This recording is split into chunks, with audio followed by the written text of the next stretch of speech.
విజయనగరం జిల్లా గజపతి నగరంలో మాజీ ఎమ్మెల్యే బొత్స నరసయ్య ఆధ్వర్యంలో వైసీపీ నాయకులు చేపట్టిన ర్యాలీ ఉద్రిక్తతకు దారితీసింది. ర్యాలీని అడ్డుకునేందుకు పోలీసులు భారీగా మోహరించడంతో కొంతసేపు ఉద్రిక్త పరిస్థితులు నెలకొన్నాయి.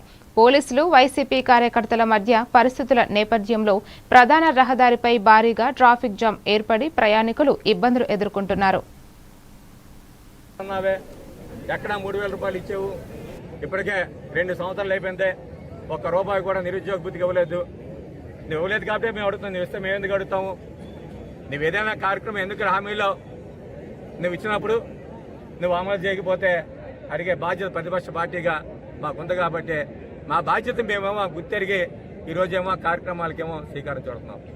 అంతే తప్ప ప్రభుత్వాన్ని అస్థిరపరచాలనో లేకపోతే ప్రభుత్వాన్ని ఆటంకపరచాలనో మా తాలూకు ఉద్దేశం కాదు, మా కార్యక్రమాలు కాదు.